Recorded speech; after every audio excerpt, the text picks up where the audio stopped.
All right, happy Monday to you. I am Fox 26 meteorologist Ramisha Shade. It's that time of the afternoon when we let you know what's happening out in the tropics. Things are calming down a little bit, but we do still have a couple of systems that we are monitoring. Of course, over the weekend, we had Hurricane Roslyn make landfall across west central portions of Mexico as a major destructive Category 3 hurricane. That happened early Sunday morning.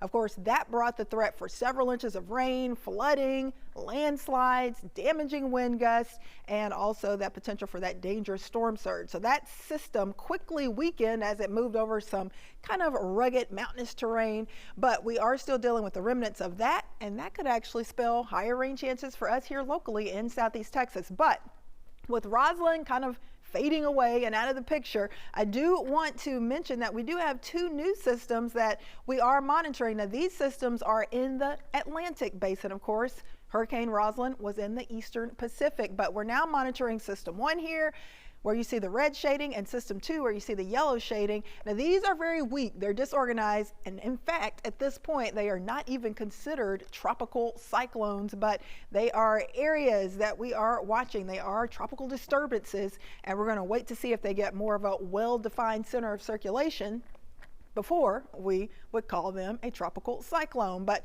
the system to the north, the one that's getting pretty close to Bermuda, where you see the X there in red, that is a tropical wave, and it has started to develop a more well-defined center of circulation for today. So that is why the chance for development for this system has increased from about 10 to 20% to about 70% chance for tropical cyclone formation within the next 48 hours to 5 days or so. So we are going to monitor that one closely. It is getting pretty close to Bermuda, tracking off to the west northwest, and it does have a high chance to develop into a tropical depression, maybe briefly a tropical storm.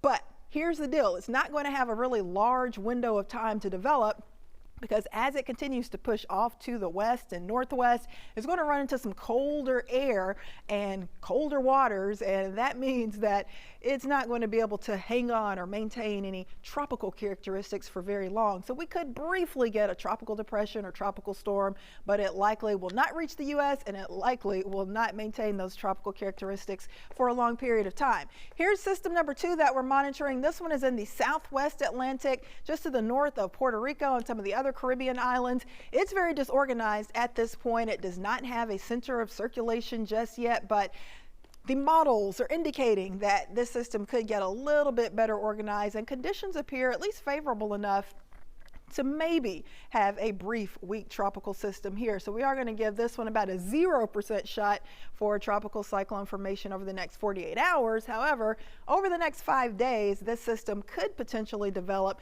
and there is about a 30% chance of that happening. Now let's zoom over to the eastern Pacific. Things are pretty quiet now, but here is what is left of what was Hurricane Roslyn. Now it's just the remnants of Roslyn, and it is still over northern portions of Mexico. But look, it is not that far from us here in Houston. So this track will continue to be off to the north and east. So some of the moisture and the remnants of Roslyn will be passing right over us tonight into early tomorrow. That, combined with a pretty strong cold front, will mean some much higher rain chances for us, and maybe even a few strong to severe storms. So that moisture from Roslyn will actually help to boost our rain chances as we go into tonight and especially early tomorrow morning. But any additional systems in the eastern Pacific?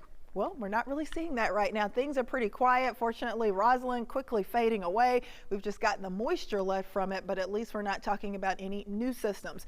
As far as sea surface temps for the Gulf of Mexico, for the Caribbean, we've still got some pretty steamy water out there, with the majority of these buoys showing temps in the 80s. So make sure that you continue to stay alert. Make sure you know what to do in case we do get a tropical system headed our way, because there's still a shot, if we do get some action in here, that we could have some rapid development, because we've still got very warm waters, and especially this time of the year when we get those cold fronts moving through, if they kind of stall out over the Gulf or Caribbean, there's always a shot we could get a little something on the tropical side developing right along those fronts. So we're still monitoring for that potential, but for now, no new tropical storms or hurricanes, at least for this afternoon. But out in the Atlantic basin, the next name on the list would be Lisa. Then we would have Martin and Nicole.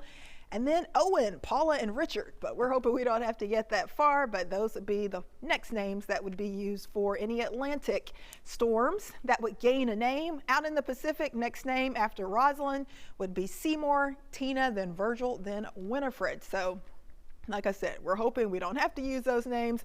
Historically, our chance for getting additional hurricanes, additional tropical storms, and tropical depressions really starting to decrease for the last few days of October. And as we sail into November, chances really low that we'll have additional development out in the Atlantic basin or the Pacific, but hey, it is still possible. So we are going to be monitoring for that closely. But of course, at least after Roslyn, things are calming down a bit for today and tonight. Of course, if you want the latest on what's happening in the tropics and what's going on with our weather, which could be pretty active overnight, make sure you have the Fox 26 weather app downloaded on your phone or tablet. You can get the latest watches, warnings, advisories. We could have a few severe thunderstorm warnings for tonight, so that's definitely something that you want to have. And also, you can get the latest on what's happening out in the tropics. No tropical systems headed our way for now, but that could change. Of course, hurricane season does not officially end until November 30th, so we are tracking things closely for you. Also, don't forget to check me out. Say hello on Twitter, Facebook, Instagram, at Ramisha Shade TV on Twitter, at Ramisha Shade Weather on Facebook, and at Ramisha Shade on Instagram. That's all I have for you today. Hope you have a wonderful afternoon. Stay safe out there, and remember, there could be some pretty rowdy storms overnight, so make sure you are prepared for that. Make sure you have a way to get warnings, and have a good one.